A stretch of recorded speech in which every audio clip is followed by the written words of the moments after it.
Here we go. 3 more sleeps until the big one on Saturday night. Today, though, is Media Workout Day. Is going to take place as well. The magnificent, as you guys can see, Boulevard City. The ring is there, which means the fighters are going to show us what they've got, what we can expect from them on Saturday night. 5 versus 5 is fast approaching. Today, they got to do the formality of showing us what they've got. That's going to be interesting for some of the fighters that haven't experienced anything like this. It will, because there's sometimes an eagerness to want to do too much and show off, and that's not a good thing, especially if you're trying to make weight, which is also a struggle. But you're going to get the big guys, and when the Zhang's going to want to show his power on the pads, don't be too busy, just make that massive bang of a shot, and then that will make, if he goes first, Wilder will want to show, let me show you what my punches sound like when I hit the pads. Ladies and gentlemen, here is Malik Zhang.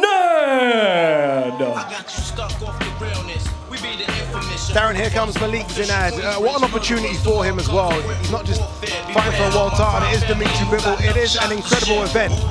And from what he's done in his previous career, look, you just don't know, right, do you? Unbeaten fighters come with their own sort of uncertainty for Bivol. He's not going to know what to expect. And for Zhang, I mean, this is the opportunity of a lifetime. Eddie Hearn has joined us, obviously. You can see him right next to me. Eddie, this is getting good, isn't it? This is starting to build up now, isn't it? I mean, look, we've come off the back of the Undisputed, we come off the back of Taylor Catterall, and then we go again. And we go again to something incredible like this. Yeah, and something very, very different. You know, I think the intrigue is really building now around this event.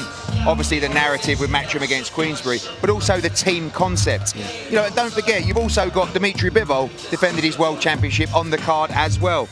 And this fight, by the way, is a difficult one because sometimes you find when a fight has fallen through and a fighter has been training for the biggest moment of their career, they're probably a little bit deflated when that falls through, and you get Malik Zhang. You don't want to be deflated against someone that has been dreaming of an opportunity like this and he's ready to put everything into it. And I like guys like this. Malik Zhang has been in my DMs for about 3 or 4 years just saying, please, like, I will fight anyone, give me any opportunity. You just saw him go to Australia and beat an undefeated fighter away from home in an eliminator for the world title. He doesn't care where he goes or where he fights. For him, this is the opportunity of a lifetime. And I said to Dimitri, you've got to be switched on out there.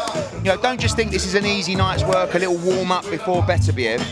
These kind of things can come crashing down real quick.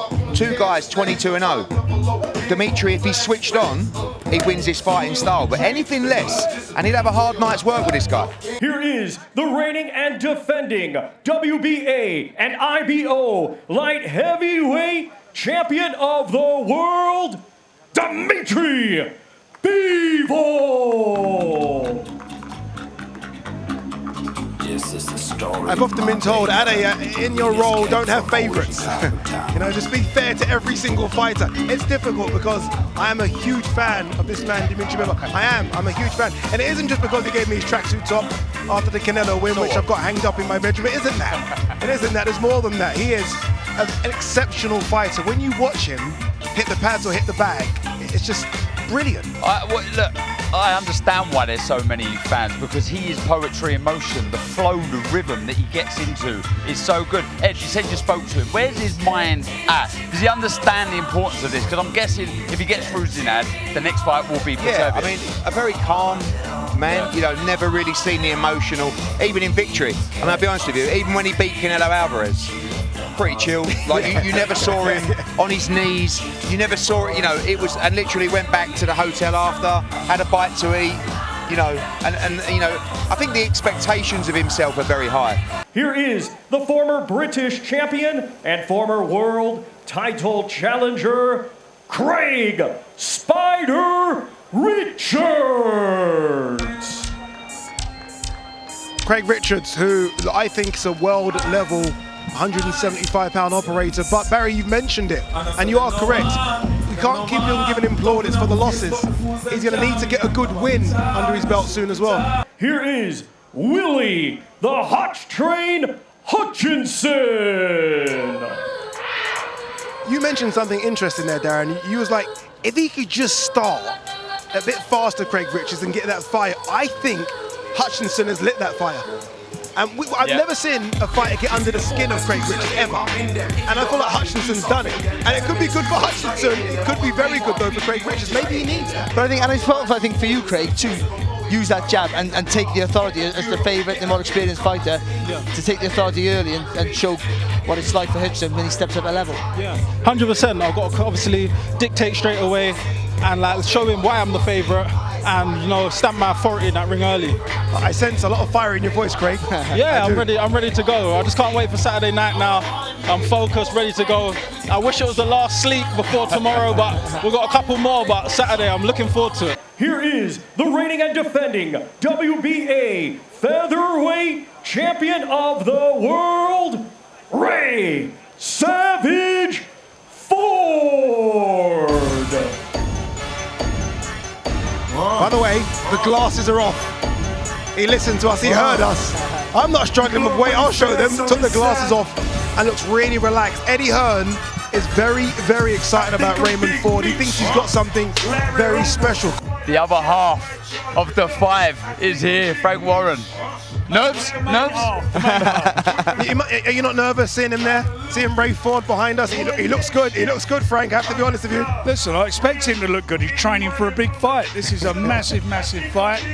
But so does my man. He looks excellent. This is going to be a great fight. There's no doubt about it. I think they're the two best in the world. Yes. Should be a unification fight. No doubt about that. I think he beat the best featherweight in the world last time out. But look, it is what it is, and now he's got a great opportunity to jump back in there again and win a world title. Here is the former WBC featherweight world title challenger, Nick the Wrecking Ball. Or as we know him, the Butcher. Was there any reservation at all, Frank, on him taking the fight? Not because of fear, because this guy isn't scared of anything, but it is a quick turnaround from those 12 rounds against Vargas. It is, because first of all, he was in a 12-round camp training for the previous world title fight. He's not had too much of a break in between, but he is a great athlete. He's very strong, and he's got tremendous self-belief. He's got a very good manager and trainer in Paul Stevenson. It's a good team, and as I said earlier on, I've got the utmost faith in him. I really do rate him as a fighter. That was the quickest. Guinness Book of World Records are going to get involved here because that was the quickest media workout I've ever seen. Here is Austin Ammo Williams. Amon Williams making his way to the ring. Nick Ball has joined us as well. Frank Warren has departed. Nick, that was the quickest. And I've seen hundreds, if not thousands, of media workouts. You literally went in the ring, took some photos and walked out again. Yeah. You ain't playing, are you? No. Don't do overtime, does Nick Ball. That's it, innit? The weight's done, ready to go now. Here is the reigning and defending WBC silver middleweight champion, Hamza Shiraz. Looking at me like that, they treat me like that. Here comes the captain, Hamza. Oh, I like those. I'm a fan of those, whatever they are. What are they called? Those glasses that he's got on. He's a stylish man, isn't he, Hamza Shiraz? Very, very stylish. He is the captain as well for Queensberry. Frank Warren believes in him a lot, as do a lot of the bookies as well. A lot of people have him as a favourite to beat Amon Williams, Barry. Here is the #1 ranked contender in the world by the IBF, Filip El Animo Hrgović.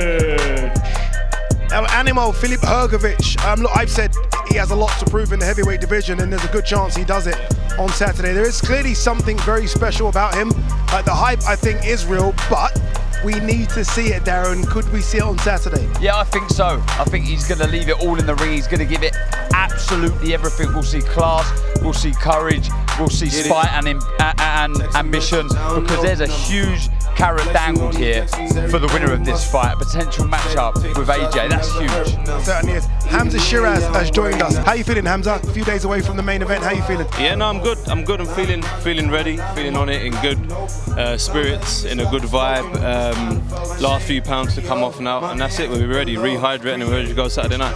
And the #4 ranked contender in the world by the IBF, Triple D, Daniel Dynamite Dubois. To come to Wembley, to beat him on Wembley like Croatian national team beat Great Britain national team 4-2, if you remember. So that will be nice. I see what he's just done there. Obviously, that was what Hrgovic said when he spoke to Jamie Ward and he was looking ahead and started speaking about AJ.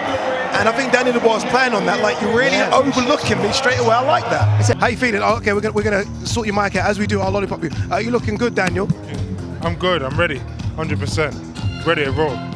I feel like you're the one that called out Hrgovic. I remember that little video what you did with Dom where you hit the bag and you turn around and says you want that fight. Why have you called out Hrgovic? Why have you targeted him? Because this is the fight that can really elevate me and change my, change everything, in every division. This is the doorway for me, and I'm ready for it. Ladies and gentlemen, let's welcome the former WBC heavyweight champion of the world, known as the Bronze Bomber, Deontay Wilder. Will Deontay Wilder get upset that he's walking first now? Personally, I think he might. Do you know what? I don't. I think after what happened last time, he'll feel he needs a big win to deserve to come out second. I think the way he's talking, I like it. He switched on. Look, I know Zhang was beaten also, but I don't think he's an experienced man. Do you think he's going to care? Do you think honestly? I think some fighters do. Heavyweights have a different ego to any other weight, I feel. And I do think he'll have an issue with everything. Here is the former WBO interim heavyweight world champion, Zhilei Big Bang Zhang. Hey Deontay, you're Bronze Bomber. I'm Big Bang. I'm you. As Zhilei Zhang makes the walk, Deontay Wilder has made the walk to us here in the studio.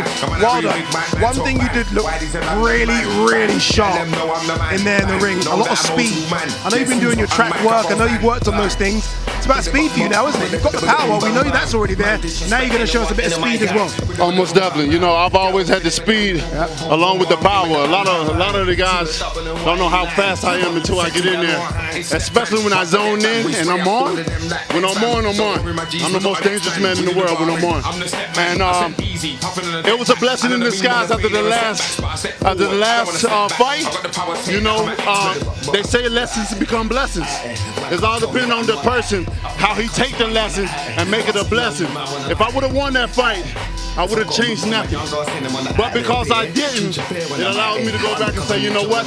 Let me reevaluate myself. Let me go back and do the things that I wasn't doing. Let me go back and do what got me to the point, what got me to a champion in the first place. So after then, I became a gym rat, and I've been in ever since then. So I'm looking forward for different results this time around, that's for sure. All right, so 2 days down, 2 more to go until we see all them throw hands on Saturday. Tomorrow is press conference day, so obviously, look, you enjoyed this, you're going to enjoy the press conference, because I've got a feeling a few of them are going to say a few naughty words to each other. So make sure you join us. Make sure you scan the QR code as well to be part of something special on Saturday. And get involved online. Go to the Twitter page at DAZN Boxing. We want your picks. We want your scores on the doors. We'll see you tomorrow.